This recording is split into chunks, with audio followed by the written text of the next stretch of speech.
नमस्कार, मैं हूं यूवी चौधरी और आप देख रहे हैं प्राइम उत्तराखंड न्यूज। आइए चलते हैं आज की कुछ मुख्य खबरों की ओर। बीती 8 जून को वैशाली कॉलोनी निवासी शीला देवी बाजार का काम निपटाकर अपने घर जा रही थी। इसी दौरान रोडवेज के पास खड़े 3 युवकों ने उसके गले से चैन लूट ली और हाथ से पर्स छीनकर फरार हो गए। घटना की सूचना भुक्तभोगी के पुत्र विनीत कुमार ने ITI थाने को दी।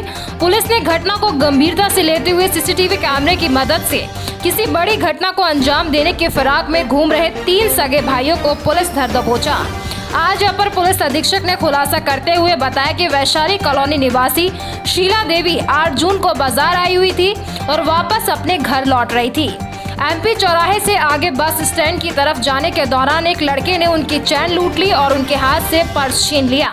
उस लड़के को पकड़ने के लिए उसके पीछे 2 लड़के भागे थे। माताजी को संदेह हुआ कि ये तीनों साथ हो सकते हैं। इसी सूचना के आधार पर सीसीटीवी और टेक्निकल एविडेंस के माध्यम से पता चला कि ये लड़के एक ही साइड से आए थे और ये लोग जा रहे थे। बाद में मुखबिर के माध्यम से पता चला कि ये तीनों काशीपुर में ही रह रहे हैं और तीनों को पकड़ने में पुलिस को सफलता मिली है। अपर पुलिस अधीक्षक अभय प्रताप सिंह ने बताया कि जब इनको पकड़ा गया तो इनके पास एक अवैध तमंचा, 2 चाकू और महिला की लूटी हुई चैन और पर्स बरामद हुआ। पूछताछ के बाद पता चला कि ये तीनों दिल्ली में रहते हैं और वहां पर ढाबे का काम करते हैं। वहां नुकसान होने के बाद इनकी बुआ काशीपुर में रहती है। उनके एक्सपायर होने के बाद ये माता पिता के साथ यहीं रहते हैं और आर्थिक तंगी के चलते लोगों ने इसे लूट की जैसी घटनाओं को अंजाम देना शुरू कर दिया।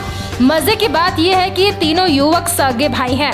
फिलहाल पुलिस इन आपराधिक इतिहास खंगालने में जुटी हुई है। आज तीनों को पुलिस अभिरक्षा में न्यायालय के समक्ष पेश किया जा रहा है। काशीपुर से आकाश गुप्ता की रिपोर्ट। जो कि आवास विकास कॉलोनी में रहते हैं, उन्होंने एक सूचना दी थी पुलिस को काशीपुर थाने में कि इनकी माताजी 8 तारीख को इसी 8 जून को काशीपुर बाजार में आई थी और ये वापस अपने घर लौट रही थी। तो MP चौराहे से आगे जब बस स्टैंड की तरफ जा रही थी तो एक लड़के ने इनकी चेन लूट ली थी और साथ ही इनके हाथ से पर्स भी छीन लिया था और वो भागा था। फिर उसके पीछे 2 लड़के उसको पकड़ने के लिए भागे थे। इनको संदेह हुआ था कि ये तीनों लड़के एक साथ हो सकते हैं। इसी इनकी सूचना पे हमारे द्वारा CCTV और टेक्निकल एविडेंस के माध्यम से हम इनको डेवलप किए तो पता चला कि ये लड़के एक ही साइड से आए थे और साथ में ही ये कहीं ना कहीं इनका मूवमेंट था जो कि साथ में जा रहे थे। बाद में मुखबिर के माध्यम से सूचना मिली कि ये काशीपुर में ही कहीं रह रहे हैं और तीनों को हमें पकड़ने में सफलता मिली। जब इनको हमने पकड़ा तो इनके पास एक अवैध तमंचा, 2 चाकू और साथ में जो महिला के द्वारा से लूटी गई चेन थी और जो उनका पर्स था वो भी बरामद हो चुका है। पूछताछ में ये पता चला कि ये तीनों दिल्ली में रहते थे और वहाँ पर ढाबे का काम करते थे। वहाँ इनको नुकसान होने के बाद इनकी चूँकि बुआ काशीपुर में रहती थी और जब वो एक्सपायर कर गई तो अपने ये माता पिता के साथ यहीं रहते हैं। इनके द्वारा संतोषजनक जवाब नहीं दिया गया कि ये यहाँ पे रह के क्या काम करते हैं।